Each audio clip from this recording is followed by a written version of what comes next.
Hello, everyone, and welcome back to another edition to the Point Podcast. Everybody's doing well and staying hydrated on this beautiful Tuesday, one of the hottest days of summer here in New Brunswick. I heard it's even cracking plus temperatures in St. John today, so it's a great day. But after a week hiatus, getting a well-deserved vacation, getting some time off from work and the podcast, we welcome back as always, Shamus and I. How was your time off? Another great week of vacation this summer. Sorry for everyone who thought they were going to get another episode last week, but kind of diced last minute. Sorry about that, but we'll make up for it with a great episode this one. So it was good. Yeah, I got to see my grandmother from Fredericton. It was always nice seeing her. I got to see you on last Saturday, which was good. And yeah, just really relaxing and getting a little recharge. It was nice.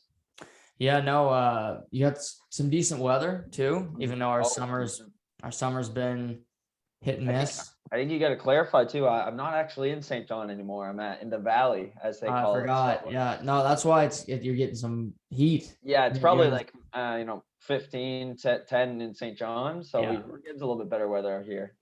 Yeah, no, I'll remember that now. No longer in the valley.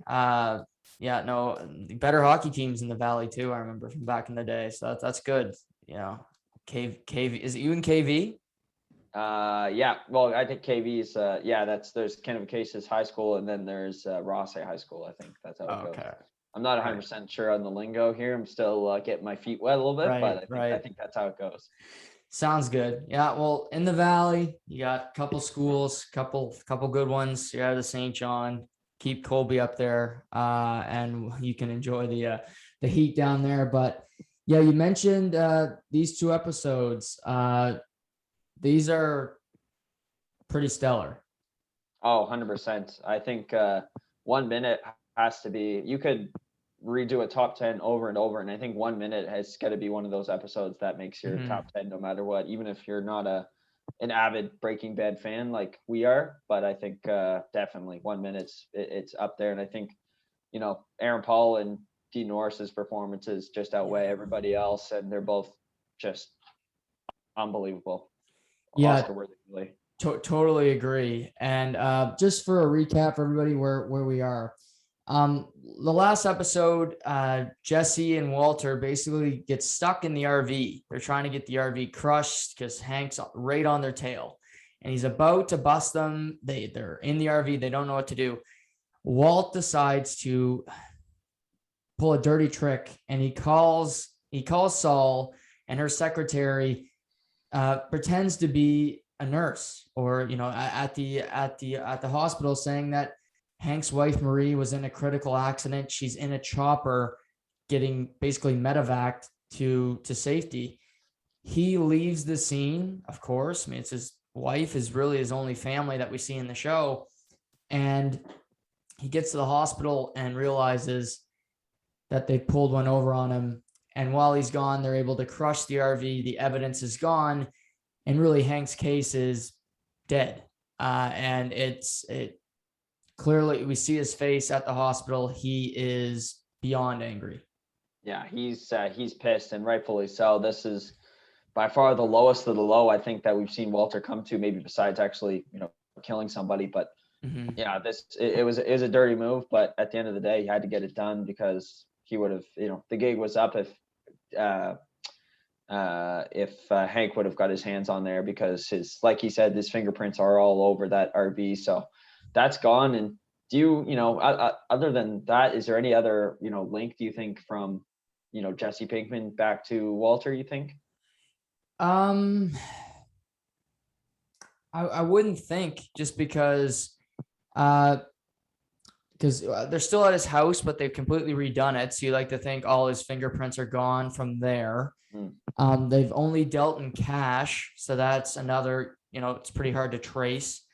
And I guess the only real connection is Skylar and Marie, knowing that Walter has had connections, has had at least bought weed from him. So I think this would keep him in the clear. He didn't help Hank find Jesse, but again, he's under no real suspicion from Hank at this time. Yeah, fair enough. So, and we also know that Walter is cooking for Gustavo Fring in his new basically industrial kitchen. So that's all going on right now. And so we'll get to what happens with Jesse, which is just crazy. But this episode starts with really interesting, and it tells you a lot about this character that, I think if you're a fan, it's hard to like this guy. But we see a flashback, and it's a young Hector Salamanca, who, if everybody knows, he is the man who hits the bell. He's now crippled, and we don't really know how he's gotten to this stage. Could be just old age. It's not that. But if you watch Better Call Saul, you'll learn how he actually ended up in the chair.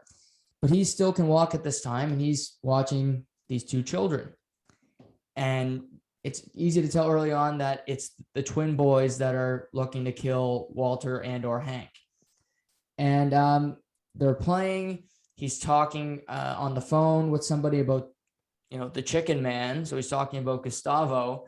But one child breaks the head off the other's toy, and this sets off a chain of events, Shay. Yeah, crazy that he goes to this length, but he, the one boy who, his toy was broken, he kind of walks up to Hector and he says, I hate my brother, I hate him, I wish he was dead. And Hector has he's an interesting teaching methods than most parents would. Yeah, so he asks the other, the boy in question, can you get me a beer? And it's basically got this little tub of ice and beer in it.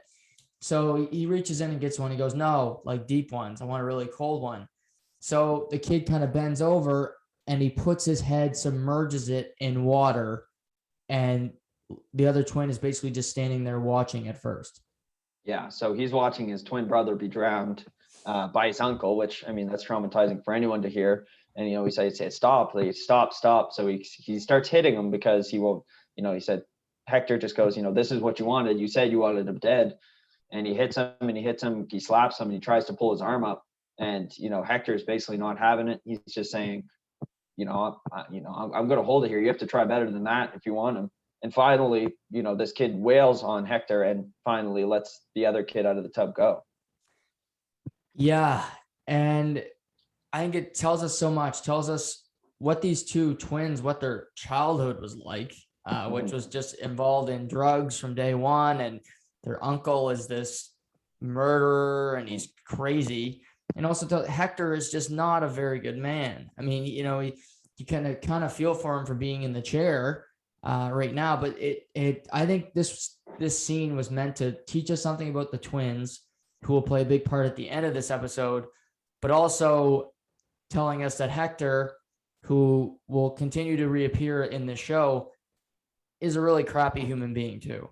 Yeah, and he kind of gets up, and his final words is his twin nephews are looking up at him, and it says family is all, and it kind of cuts that scene off, which is really cool because, I mean, that just kind of shows like he's saying like, you got to look out for each other because people are going to kill you. It doesn't even matter if your own family.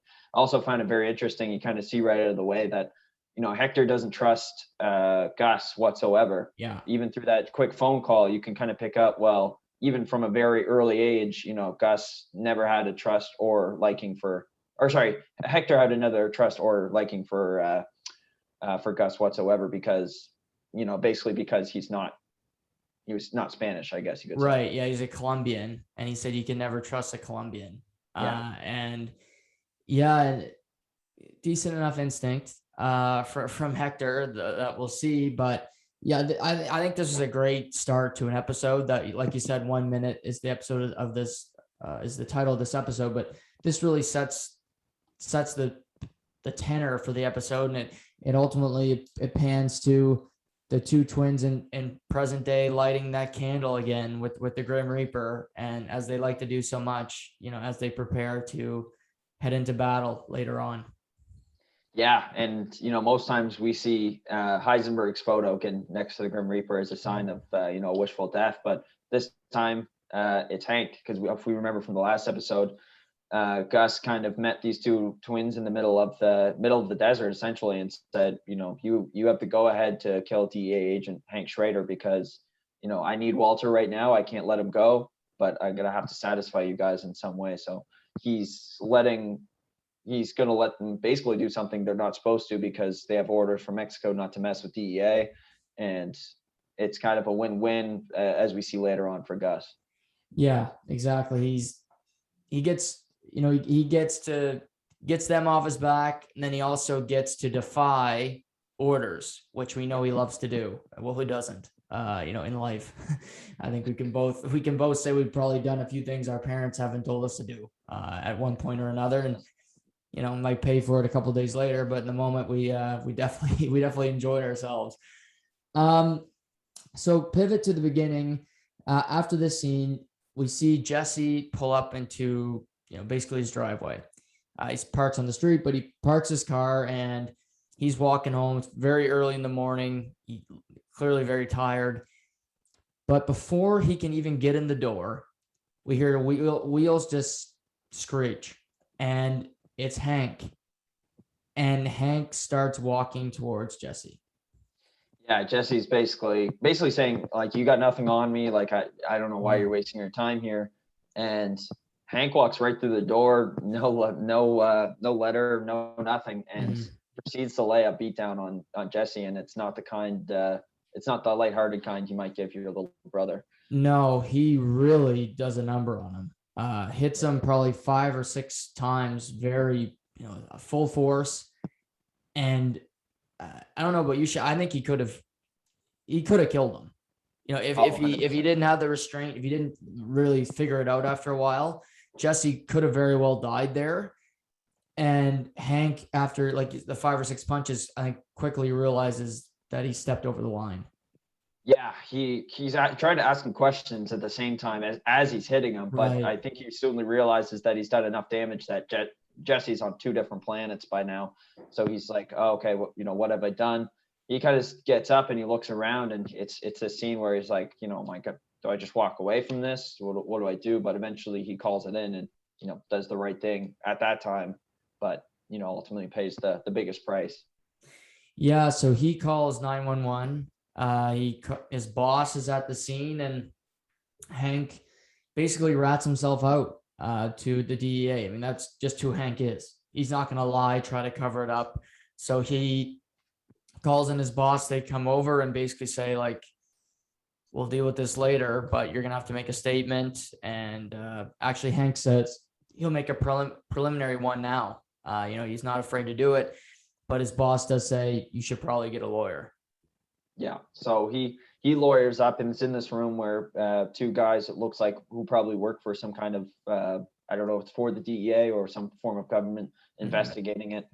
And of course his boss is at the end of the table, and some simple questions about basically what happened and his statement at the time. They take some pictures of his hands, which I always, thinking back, it's like, as Hank as a police officer, it's kind of, he's on the other side of that, where he's being the one, he's being the one questioned, he's being the one where his hands are being taken pictured of, instead of the other way around. So I just thought that was funny, because like it's almost being like he's being treated as a criminal, at least for this episode.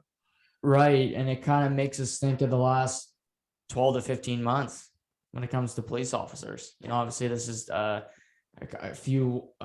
white male, but I kind of thought about that, police officers kind of being under the gun, being questioned, being looked at a little bit more harshly. Hank turned himself in at this show, but it's definitely been a huge part of the pandemic and in the past year, about police and the way they do their business.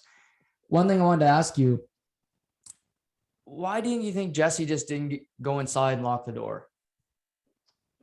I think it was, like you said earlier, it was a little bit of fatigue, but it was a little bit of relief. He thought, okay, we got rid of the RV, he didn't see anything, it's done. But I think he just unaware of how much that hurt. Well, he didn't realize how much the case meant to Hank. Right. Like, as a viewer, we know that Hank's everything besides maybe his family. And, basically he was right there. He was like, he could taste the victory. And basically, that's all shattered now. And he kind of sees that as Jesse's fault, because he pulled obviously the dirtiest move we've probably seen in this show. And, obviously we don't know. Jesse doesn't know that of Hank. Right. Yeah. You? I agree. I think if it was Walter, he would know Hank's temper and he would have locked that damn door and he would have probably ran, but Jesse's like, oh, it's a cop. He's not going to come beat me up. Like, what can he do? But he doesn't know the buy-in and how, and we'll get to it, how Hank finally admits later on how he's just not in a good mental state. He tells Marie, I'm not okay. I'm just, and we'll just hit that now. Before leaving, he's told that Jesse is pressing charges. So he's going to have to go to court more than likely. And he meets Marie in the elevator and they kind of don't say anything. He hops in it with her. And from the top floor to the bottom, he basically cries like an infant in her arms. Yeah, they really embrace in this moment. And it's this funny scene with Hank in elevators where he just kind of breaks down and, when he's by himself or with loved ones. But yeah, he breaks down. And then as soon as the elevator opens up on the bottom floor, it's like nothing ever happened. And they just kind of walk it off. And, they're just like, and it's this funny scene where he's walking up and he's like, I don't expect to talk about this when we get home. And she's like, yeah, I know. Yeah. Because he's just a manly man, right? Like he doesn't want help. He just wants to do everything himself. All those demons he has, he's just going to keep to himself. Like I think a lot of men do. Absolutely. Yeah. It is a good scene. He also asks, like, did you tell anyone about this? And she goes, yeah, Marie, who? And, it's funny because it pivots to Walter basically sneaking in the hospital. It's late at night. There's hardly anybody there. He can't be seen going to visit Jesse. And that's the biggest red flag there is. I mean, his brother-in-law just beat the shit out of him. So he goes in, Saul's present, and we see Jesse for the first time, and he is beaten. His one eye is completely shut. It's basically got a sty over it. He can't look out of it. His face is bruised, and Saul's kind of trying to be funny, like we know Saul to be. Kind of says like Jesse looks like Ringo Starr, which is of the Beatles, obviously the more uglier of the group. But Walt kind of says, I don't think we should press charges because that's going to put some heat on you. That's probably not a good idea. But Jesse has other plans.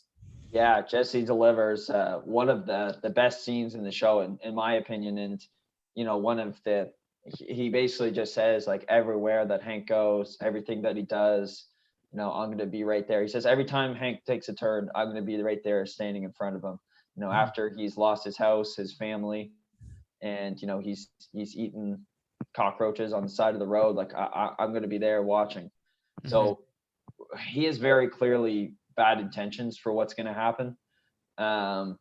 And he knows he can take Hank to the cleaners because he was out of jurisdiction. He had nothing on him at that time.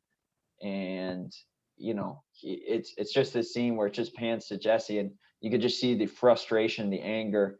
It just consumes him. And he's just so not devastated, I guess. He's just so hurt by what happened. And, Walter obviously apologizes, says, I didn't know that, like, I didn't know he could do that, or I didn't know he was capable of doing that. Mm-hmm. But, at this point, Jesse doesn't think like that. He just thinks he's going to catch his revenge anyway. He knows how. Right. And Saul says, it's not a good idea. That's not what I meant. Like, let's pivot here. And he says, and Jesse chimes in, no, you're right. I do have a get out of jail free card. I'm going to buy a new RV. I'm going to start cooking. And if they catch me, you know what? I get my jail free card. And he looks at Walter and he says, it's you, the brother-in-law of the DEA agent who beat me up. And he basically says, you do anything, if they pull me over, I can turn in the almighty Heisenberg. And then he finishes it off with, you're my free pass, bitch. And it's a new Jesse. We've not seen him, but clearly the beating has awoken some inner rage and some inner frustration with Walter. And after that, they're no longer cooking together. He doesn't care anymore. He's a loose cannon and he'll do whatever he has to do. He wants to make money. And if he has to throw Walter to the fire to do it, he'll do it.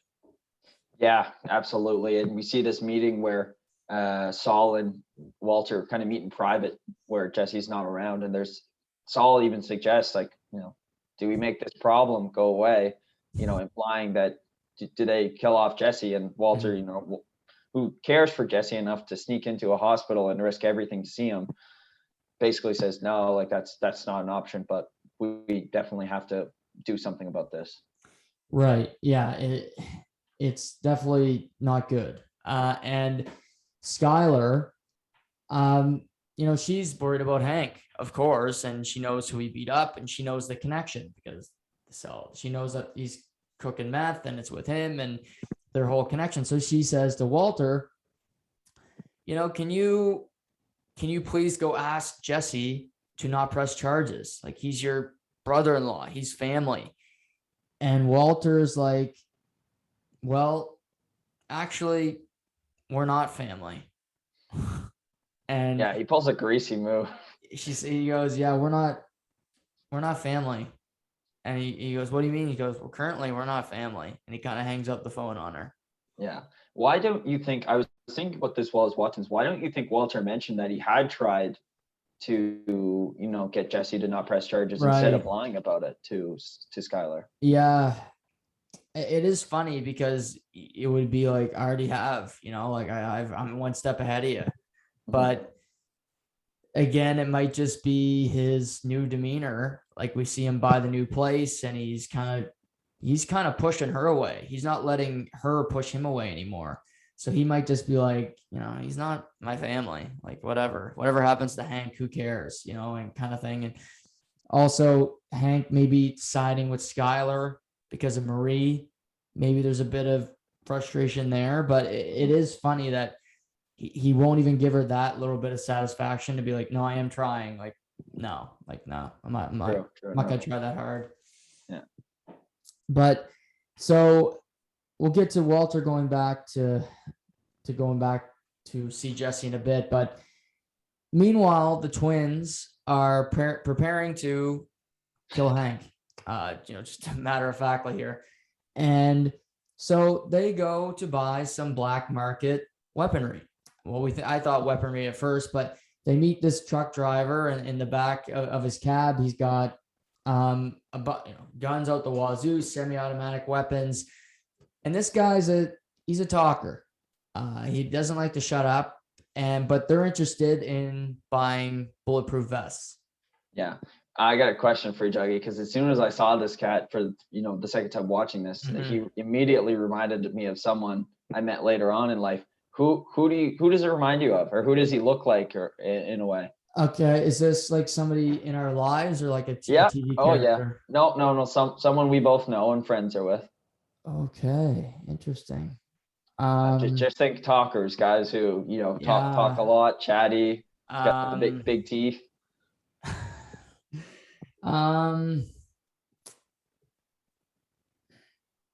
talkers. That's okay. Honestly, he kind of gave me a Trent vibe. Oh, okay. I was thinking Brett Pomeroy, just the way he looks. Okay. He's got this look to him, and the way he was talking, I'm like, yeah, this guy is full on remind me of our good friend from Freddie. But unbelievable. And yeah, it's the crazy scene is, they go up and they say, did these work? And Buddy goes, yeah, they work. I don't leave home with one on, as he pulls it down. And let's just say they try it out for themselves, and they give him a nice little dent in the chest. Yeah. You sure? Yeah. And they shoot him. And it worked. Probably broke a rib, like he said, but they basically say, oh, good product. They throw some cash at him and they promptly leave. That's how these men do business. Yeah. But you kind of got to expect this in this line of work. I mean, I couldn't imagine selling. Obviously, people sell black market guns, but to think you let somebody shoot it, I mean, you got to test out the product, but how could you not think they're not going to shoot you? I mean, that's such a risky proposition. Yeah, I think maybe you don't deal with psychopaths very often, but when you do, you got to be a little bit more prepared. Yeah, for sure. So Before we get to Hank, he still has to go cook, and he goes to cook, and Gil has everything set and ready, and he's so prepared, and he's really good, but Walter clearly just isn't having it with Gil. And even though I don't think Gil does anything wrong, you can correct me if you think I'm wrong here, Shay, but Gil doesn't do anything wrong. Walt says he's got a number wrong, which I don't think is true, but he's like, you know what? Throw that out, Gil. You just ruined a whole day. Like, God, you just got to listen better.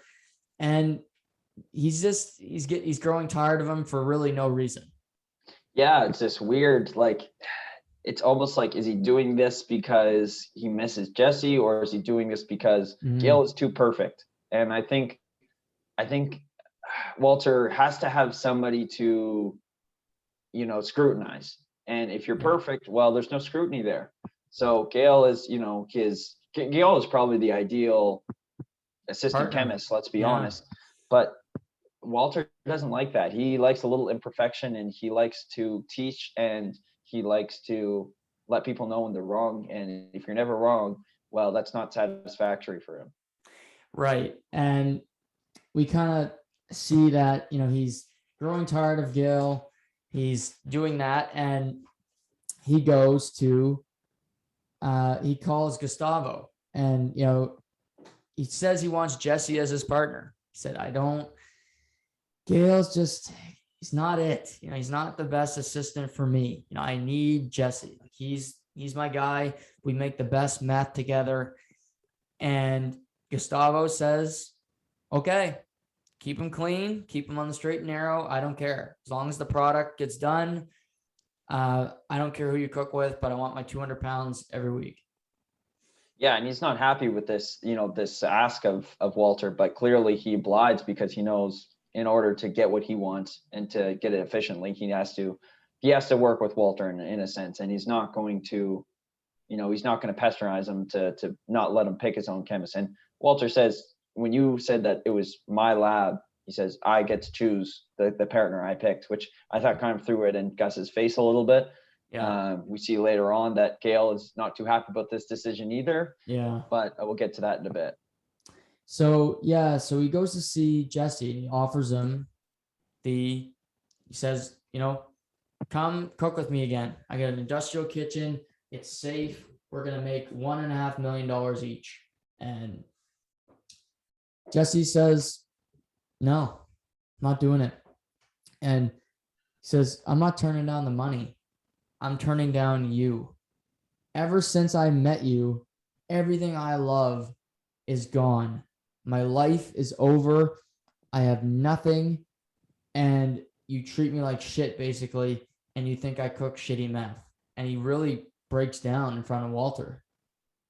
Yeah. Powerful scene. Another one, the second one you could say of the episode with Jesse, but absolutely, yeah, it just kind of breaks down, and he's fed up with Walter. He's turning away a lot of money, but he's, like you said, he's not turning away the money. He just can't deal with Walter anymore and everything that he's done to him. I think both emotionally and physically with the beatdown, as you can see from, you think of the beatdown with Tuco, the way Tuco treated him, and now the beatdown that his brother-in-law has given him. It really has probably just run this toll on Jesse, mentally, that he just can't deal with it anymore. Right. And Walter hears him in a sense, and he says, you know what, Jesse, I lied, basically. I was wrong. You make good meth. You make as good as meth as I do. Yeah. You're really good at what you do. And basically the big line is, your meth is as good as mine. And he says that before he leaves. Yeah. And do you think that was because he believes that, or because he's trying to soak him into getting to come back? At this point, I think it's about half and half, because he could easily just cook with Gil, for the rest of his time for the rest of the time until he passed away from cancer, making $3 million. He doesn't have to share that. He could get $3 million for his family. So I think part of it is definitely because he cares for Jesse. He knows what Jesse's been through a lot, and he knows he's a big contributor to that. So I think he does care for Jesse. But I think right now it's probably 60-40 with him caring, and 40% I want Jesse as my partner because that's what I'm comfortable with. How about you? Yeah, when I watched the first time, I thought, well, he really trying to help him out. Obviously, it's a tough spot, but you just think about how shady Walter can be and how much he works in his own favor and things that he says, just kind of to benefit his own self. Yeah. And I'm like, I don't know if I trust him, but at the same time, I do still feel that I feel like you, that he's doing this because obviously he feels for Jesse, and maybe he does miss him in a sense because, he's tried it with Gale. We've seen a couple episodes. Some things have looked really good, but that second trip around, clearly him and Gale, he just can't do it with Gale because it's not the same. Yeah. Yeah. So he leaves, and right as he pulls into his driveway, Jesse calls him and he says, 50-50 partners. And he says, yep. And he says, deal. And the band is back together in a sense. They're going to be cooking for Gustavo Fring moving forward. Yes, and this is this is obviously a relief to Walter, because if he clearly signs on with this, I mean, there's no sense in Jesse pressing charges on Hank either, because it would just infringe their relationship even further. So, in one sense, yes, he's got his partner back, and also the other sense, he's, that part of his life is going to get a little relief. Right. He helps Skylar out in a sense, and then he also gets his partner back. So his financially and then personally, he's set up well, like you said. So at this point, Hank is getting ready to go to his hearing, basically. And Marie's talking to him about what he's going to say. And, he attacked me, whatever. And, she's just running through scenarios. But Hank basically says, no, Marie, I'm telling the truth. I made a mistake, and I need to pay the piper. Like I need to admit to my faults. That's what I do. And I'm not going to lie, in a hearing just to save my own ass. Yeah. And I give a lot of credit to Hank. It would be easy, as we've seen in the past. There's a lot of dirty cops and a lot of cops that use their authority for, to better themselves and to get themselves out of sticky situations, clearly. But, Hank throughout the show has never, he's never done this. Has he done some, maybe not right things, obviously, but at least he's big enough to own up to those things. And like you said, this is where he breaks down. He says, ever since Tuco Salamanca, I just haven't been the same. And everything that happened leading forward to that in El Paso just didn't help. And he just basically tells Marie that he's been in a rough spot ever since, and he just can't seem to get it. He can't seem to shake it. Right. And he kind of points to that maybe he shouldn't be a cop anymore because it's not good for his mental health and just his life, his marriage. And she kind of accepts this because Hank is finally open with her, and he's having a real conversation. And I think she's kind of seeing her husband again for the first time, and she's kind of at least relieved to see him making progress. Absolutely. While losing his job. Yeah, he even goes as far as saying, I'm not as man as I thought I was, which, for anyone to say is, a big thing. But Hank, being this kind of hotshot DEA agent, was huge, because obviously he thinks highly of himself more often than not. But clearly he's been humbled by his experiences, and he's finally opening up to that now. Right. And so he goes to the board, he makes a statement, and he is suspended without pay for an indefinite period of time. And he has to hand over his gun and his badge. But before he leaves, like you said, his boss tells him that Pinkman is not pressing charges. And, Hank can't figure out why. And really, it would make no sense, Shay. In life, why wouldn't a complete stranger not press charges against a DA agent? So it almost sends a red flag as to why wouldn't he? That would almost pique my interest if I was a police officer, just somebody. Why wouldn't he press charges against me? I just beat the hell out of him. Yeah, it seems like a no-brainer. The only thing I could think of is if he doesn't press charges, well, maybe the DEA will leave him alone, I guess, in the same Right. sense, to ask off like, hey, I'm not going to do this to your guy, but don't mess around with me from now on. But there's no indication of that. So yeah, it would flare up a couple red flags, you'd think. Yeah. So Hank kind of leaves and he's at peace. Okay, I did wrong. I'm fine. He goes and he buys Marie flowers, and she calls him and he goes, it went well. I told the truth. He's not pressing charges. I think we're going to be okay. I think we're going to be fine. I love you. And he gets in the car. And that's when he gets a mysterious phone call. Yeah, he gets a call, and it's one of those voices you get is kind of like I don't know how an encrypted voice. Yeah, an encrypted voice. One of those, and the voice basically says, "Listen, like there's two men coming to kill you. They're about 1 minute away. Prepare yourself if you can." Essentially, is what the message said, and he doesn't believe it. He's like, "Okay, go me, like just like fuck off, like you're just messing with me," and the voice still says, like be warned, like this is your only warning. Yeah, and it's 3:07, and you can tell he's nervous because he's looking around and he's like, what the hell is going on? And we go to 3:08, and he looks in his back mirror and he sees these two figures coming towards his vehicle, and it's the twins. And one twin, they're coming at him. One's basically in the back of him and right behind his vehicle. So what does Hank do? We got to remember, he doesn't have a gun. It was taken from him at the precinct because he's no longer a police officer. So he's completely defenseless against these two crazed men. So what does he do? He hammers reverse and basically pins one twin into the back of another vehicle. So you can imagine he just backs up and he is stuck between the two cars. So pretty grotesque scene where he's still shooting, still trying to get at Hank, but he doesn't have much use of his legs anymore. We'll just say that.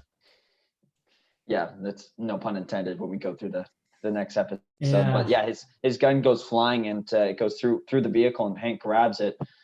He takes at least 2 bullets to the arm and maybe to the upper body. And then he starts getting shot up by the other twin. So he does the right thing and kind of gets out of his vehicle and starts to move away.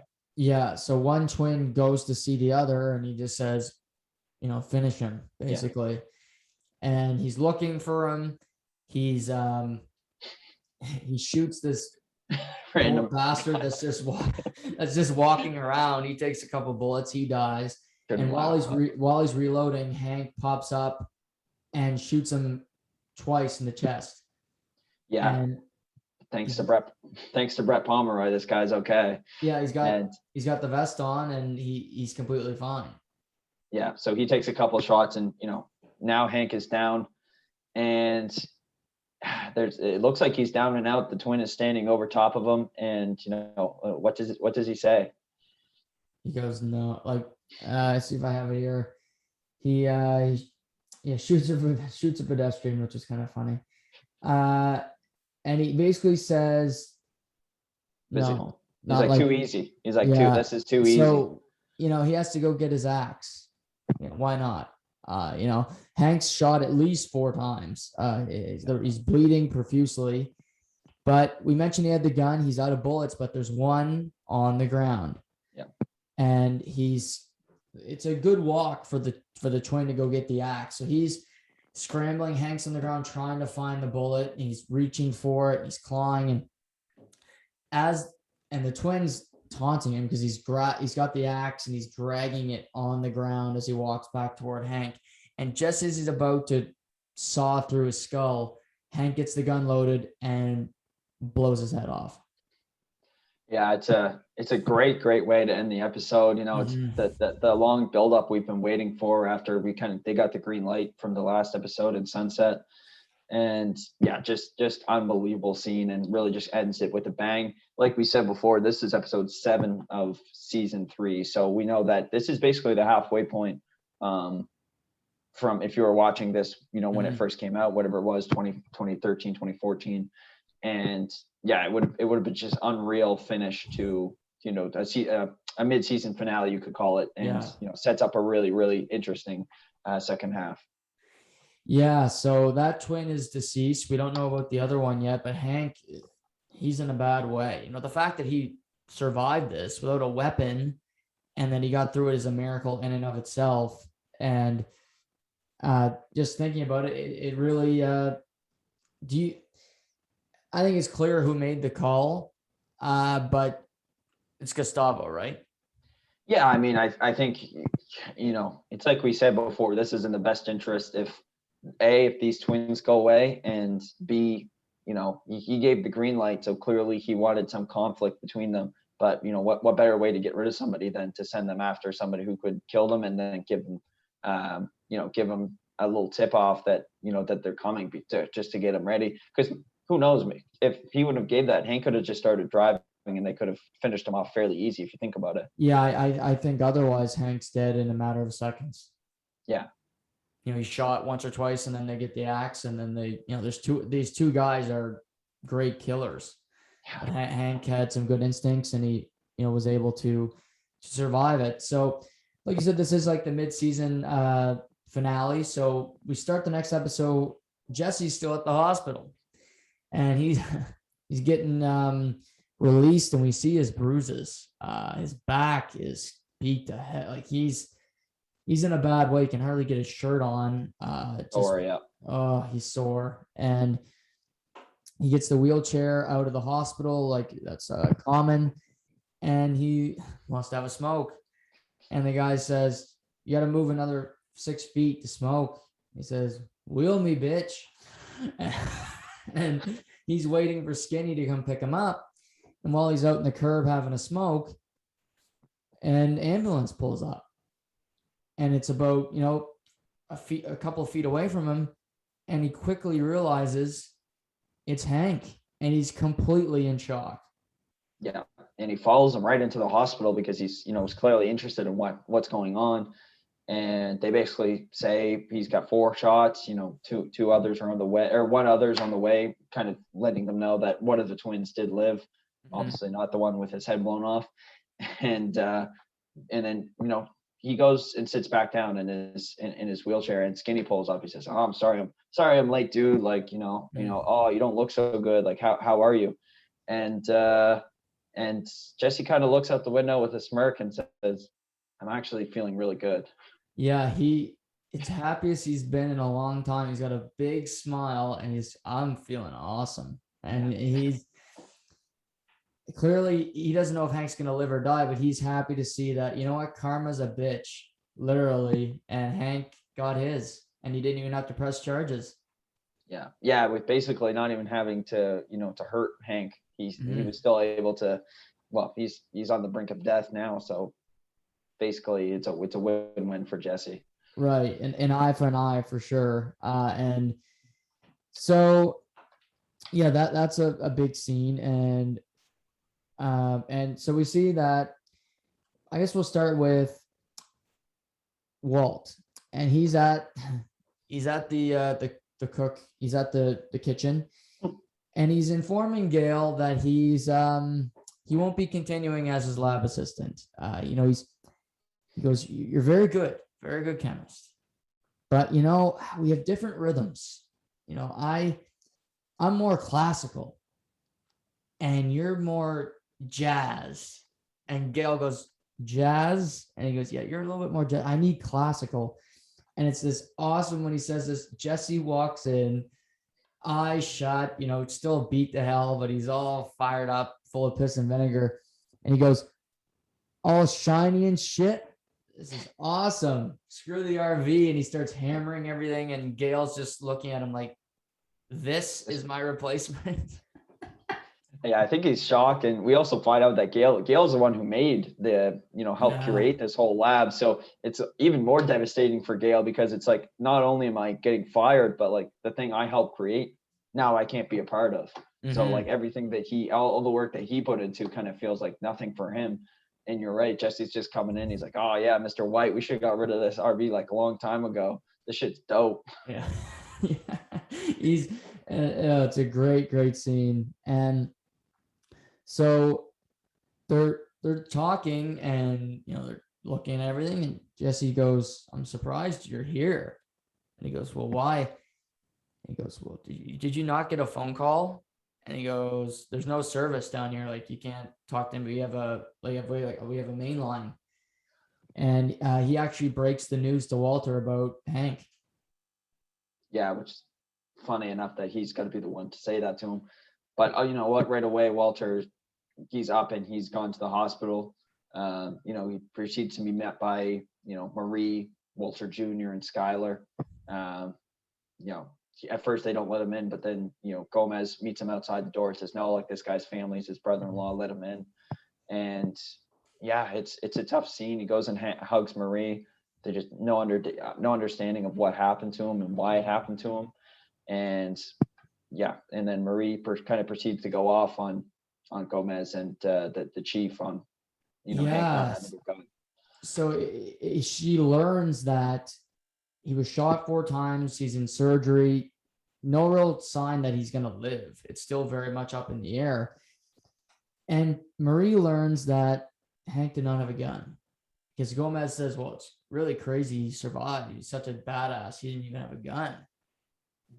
And Marie's in line of sight. She goes, "What do you mean he didn't have a gun?"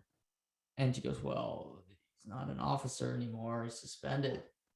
And she goes, "So you're saying he could have lived? He could be fine if he had a gun, but you bastards took that away from him when he was, running this case."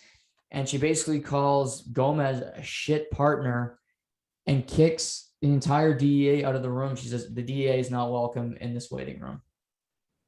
Yeah, she takes a bad one, and then she even kind of pivots her anger towards Walter and says, "This is all your fault. You got to mix, if it wasn't for you and this Pinkman kid, that this would have never happened." And it's actually Skylar running to Walter's defense, saying, "You can't put that blame on Walt. Like, he had no idea that something like this could have happened. He was only buying pot from him."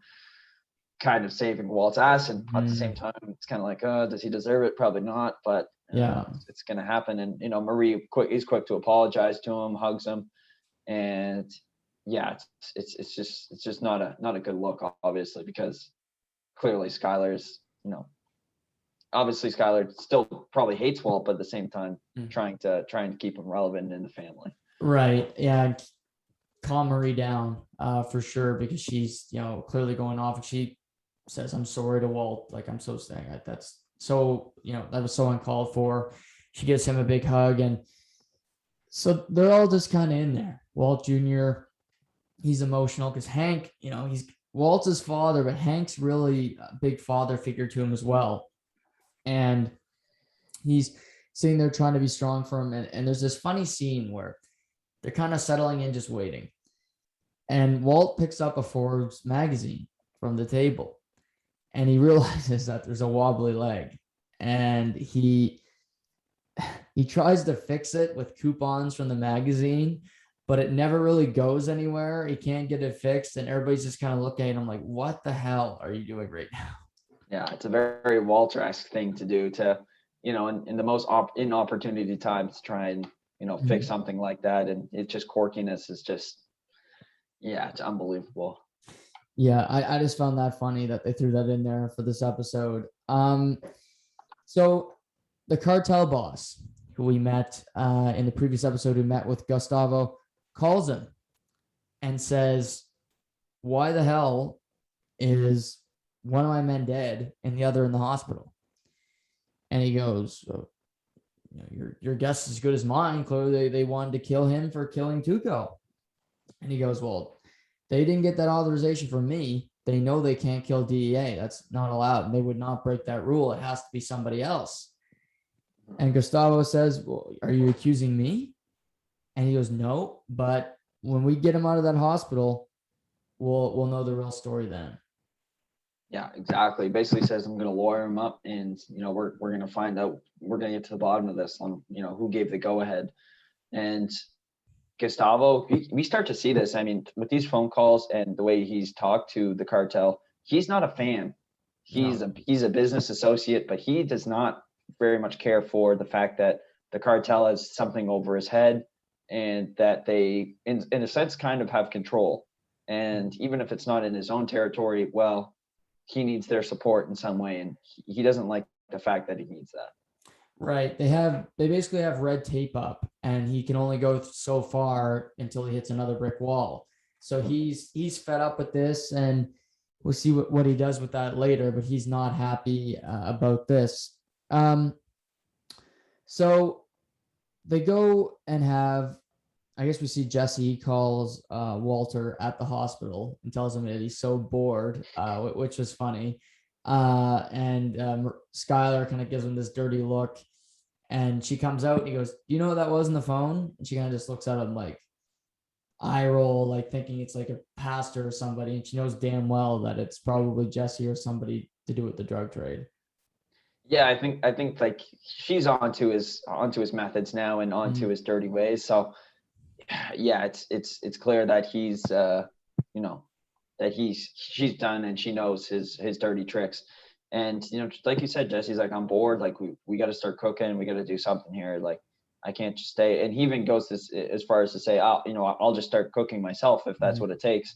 And Walter kind of shuts that down right away. Says, "No, don't touch a thing. You don't know the machinery. You don't know the amounts. Just wait till I get there." So he's just kind of on pause at the time being. Right. So Walt and the family go to have a meal, and Marie's really, she goes, "This hospital stinks. It's the cutlery isn't clean." And she goes, "I can't believe people like this player can make it here."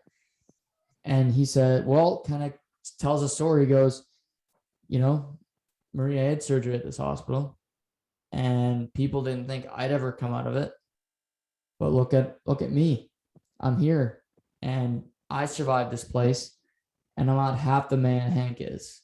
So he does a good job at really making Marie feel better about the situation, and also, just being a good family member here to his whole family. Yeah, exactly. He even goes to say, like, that day I was driving to the hospital, we hit every green light, and he's like, I would have done anything to get those extra few minutes with my family, not knowing if those few minutes could be the last few minutes I've ever had. Yeah. So she's kind of got a good feeling from this. We learn that Hank has a really bad spinal injury, and he's out of surgery, but he may never walk again. Yeah, exactly. Yeah, it's pretty bad. And I think around this time, this is kind of where when Walter goes down. It's funny because his status, everyone kind of just sees him as Hank's brother-in-law, but obviously he's much more into the other side of the law. And he goes down to a bunch of cops, and Gomi's down there, and he's like, "Oh, you got to meet this guy and this guy." And he's like, do you want to go see him? And Walter brings Gomez brings Walter up to where the other twin is living. And he kind of gets up there, and they're looking through the window, and they're like, "Oh, that son of a bitch. Like, if I could just get 5 minutes with him, one of those." And of course, the twin kind of turns. He wakes up and he turns and he sees Walter. And for everyone knows that, like, this twin has been looking at Walter's face for probably at least a few months. Yeah. And recognizes him right away, and proceeds to get off the bed and crawl towards the door to Walter. Yeah, and his legs are gone. So he kind of freaked me out, as you know. It's not one of my biggest things. The no limbs scares the shit out of me. And he's on the floor. He unhooks all the the things keeping stable, basically all his pain meds. And he just lost his legs. This guy's in an incredible amount of pain. And he starts crawling towards the door, blood gushing everywhere. And nurses and multiple aides run in, and it took 4 of them to get him back onto the bed. Like, this guy's strong, and he would have crawled through the door to get to Walter if he could. Yeah, it's just kind of funny because, I mean, he's not going to say anything because of his status with the cartel, and obviously everything with that. But it's just funny that after so long of searching and being, that close to killing him, that he's right there. Can't do anything. He can't do anything about it because he's basically, well, not dead, but he's basically crippled. Yeah, I mean, no legs is pretty tough. So Jesse and Walter have a quota. They need to cook 200 pounds, and Gus calls Walt and basically says, like, are you going to be able to finish this week? And he goes, well, no, because, Jesse, it's his first time here. We had to get a lot of questions, and, I got some stuff. Gale was really bad. He backed us up, and he really made us ruin a whole batch. And you'll have 400 pounds by the end of next week. Gale's gone now. I'm going to be running a real smooth operation. And he doesn't tell Gus about Hank, even though we already know that Gus is well aware that Hank is in the hospital. He's testing Walter in the fact that if he'll fess up to what actually happened so that he can, perhaps trust Walter in the future. But right now, he's got that look. He's got that dead look on his face that Gus has. And he's just like, yeah, just keep telling me the bullshit. I know. So Gus this is an all-time move by Gus.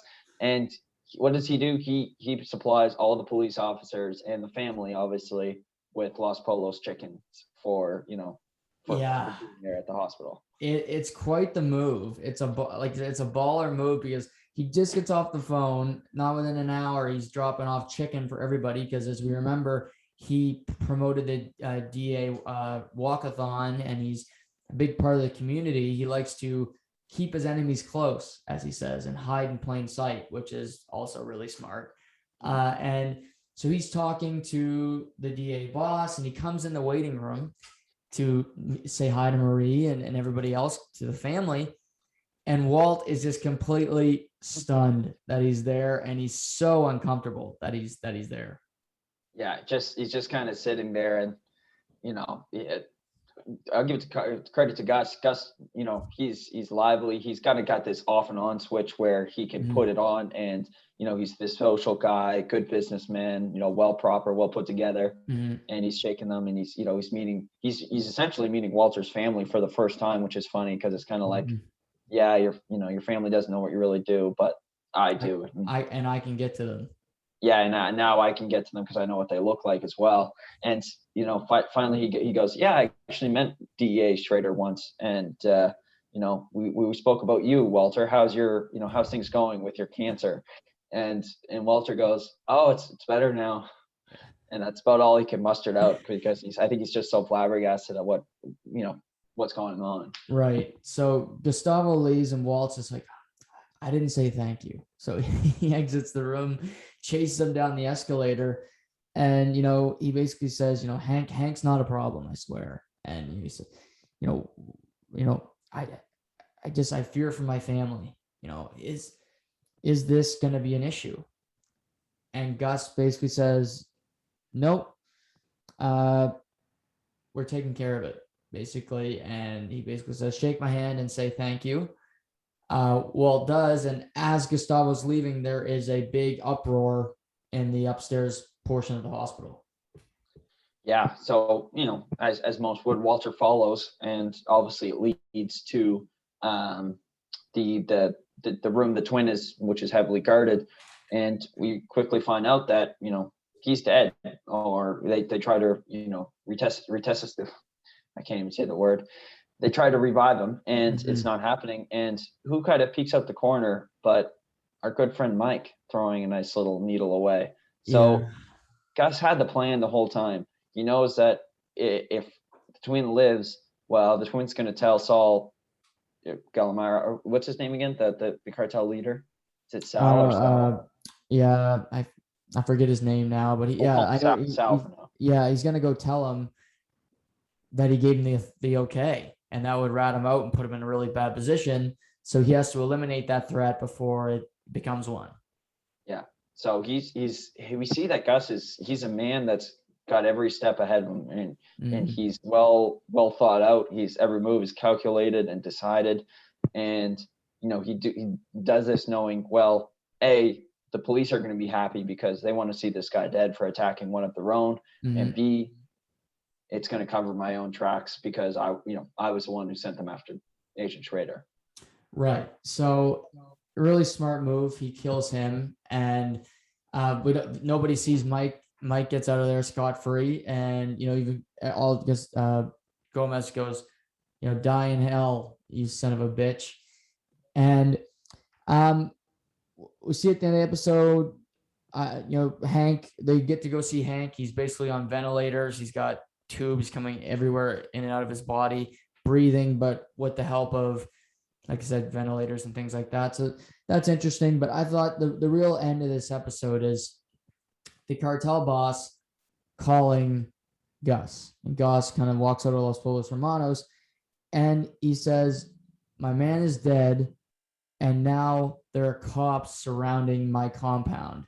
And like, I know this is you, basically. Like, I know this is not normal. Like, this is not how it operates here. And he basically calls him out saying, when we get out of this, when I get out of jail, you're mine. Yeah. It sounds like a war, but Gus doesn't even sound, he doesn't even sound phased. He's like, whatever. And sure enough, there's some gunshots going on within the compound. Sal, we'll call him, goes and grabs a ground, opens a door, and he is met by an MP5 machine gun. And what we think is, he's it. He's found his last. 5 or 6 dots on him, so I like to think that it's it's probably hasta luego for this guy. So and Gus breaks a phone and goes back to business. It's like just another day in the office for him. Do you think those were cops or Gus's men outside the compound? I don't know, because obviously like to think cops would take him in and constantly question him. He's a high target value, and to just let him walk away or let him die would be useless. But if maybe if they found out about DEA being done and they thought it was the cartel, this is kind of the DEA's way of saying F you to the cartel back. But yeah, I think I'm on board with you in the sense that I think that this is most likely Gus is doing, and he's making moves that are gonna help him in the future. Right, because I think you said the cops are here, we're surrounded, but maybe they, like you said, he just turns himself in. If he gets arrested by a cop in Mexico, he should be okay, because I think we've seen from different shows when it comes to cartel, they have their ways of dealing with the police, and it's not normally something that's too serious. Yeah, it's I think it's one of the most corrupt countries in the world, but yeah. So he'll be fine. Yeah. Oh yeah, that's right up there. But yeah, no, I agree. I think this is Gus. Either it's his men or he's paying somebody to front as DEA agents and take them out. Yeah. So that's the kind of the end of our 2-episode talk today. Both really interesting. Obviously, we know Hank's alive, but he's got a lot of, will he ever walk again? He's got a long fight to go here just to be normal. And, Walt at this point's in a pretty good position. Obviously Hank being hurt is not ideal, but the twins are dead, so that threat's gone. He's cooking. He's got a stable job. He's got Jesse back. So in Walt's world, things are as good as they've been in a while. Yeah. The only thing that he might not have in line that would be his family, I guess, in the family sense that he's still he's a divorcee. Yeah. And the fact that kind of now Gus knows more about his life that he probably Walter would like. He probably wanted to have that arm's length away from Gus, but Gus says it even in the episode. I research and I know everything about the people I do business with. So it was just really a matter of time before Gus found out about Walter's cancer, Hank, and everything that goes on within Walter's life. Yeah. Walt's Gus is very, like you said, put together. He's a very intelligent man. And this was only a matter of time before he did his homework. And I'm sure he knew a lot about Walter's family before today, but this is just kind of prodding him and saying, you got nothing on me. I'm like Lord Varys. I got little birds everywhere, and you're not getting this one over on me. Yeah. Nice goat reference. I watched the first couple seasons. They were good. Unlike this show where the seasons are all good, but I do what I can. I try to stay up in the pop culture. But yeah, no, a couple of really good episodes. Like you said, we're past halfway point of the season. We still got a lot of really intriguing things to come. What do you got on the go the rest of the week? I know Friday you're hoping to join the roundtable. Yes, yeah. If everything works out well, I hope to get one, talk a little. I was gonna let it slide, but then I thought, well, I'm looking at the list. I'm like, well, he's a Montreal fan. He's not a fan of anybody, and I don't really know what the other guy's a fan of, but Yeah. no one's there to defend the Leafs, and Kyle Dubas and his move. So I'm like, you know what, I got to hop on there and help my boy Doobie out. So I'm gonna get on there. But I'm going to be fair. I'm not going to, I'm not going to criticize Bergevin's moves. I think it should be exciting. I'm 90% sure I'll be on with the boys because I think it'd be good. Haven't seen those two clowns in quite a while, so I'm excited to get on and do that. Yeah, that'll be Friday.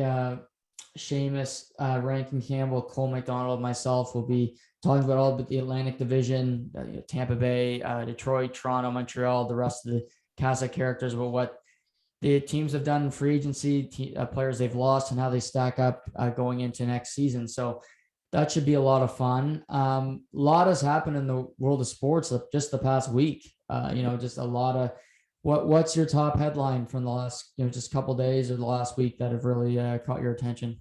I think for me, even though I'm not a fan of the sport or that, but I think the women's taking soccer in the Olympics was huge. That was a big day on Friday.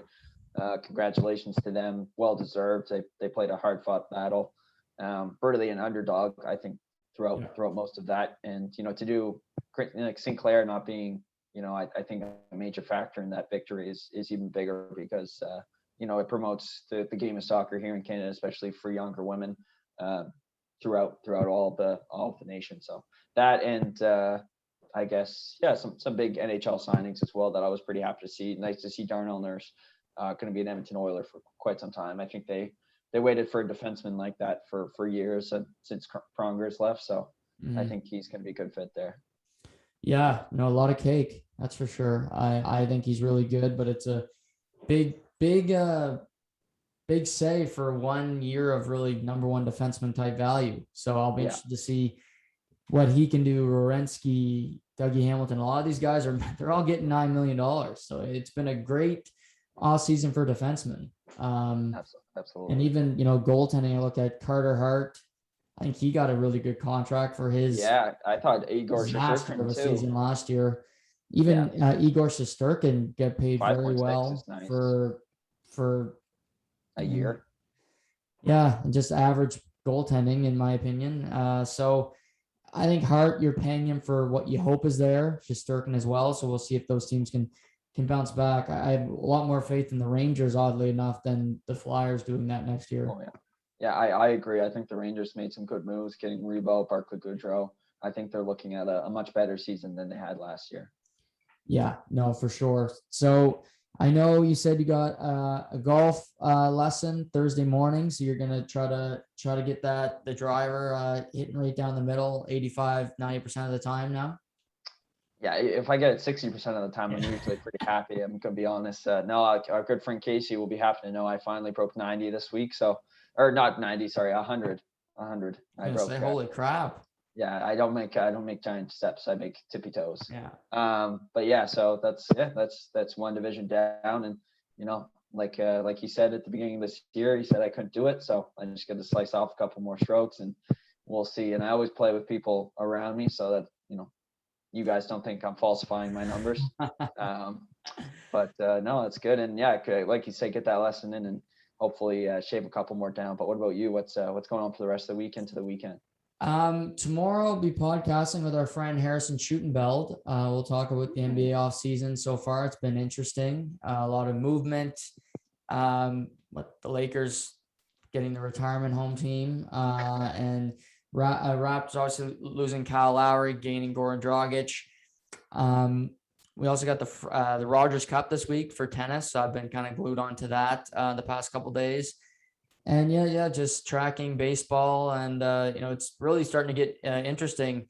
The Phillies are now in first in the National League East after, sweeping the Mets over the weekend, and they're getting hot. You got the Giants who continue to ride the wave of momentum. And, but, baseball is interesting. Yet the CFL is back. So it's all's good in the world of sports for Noah.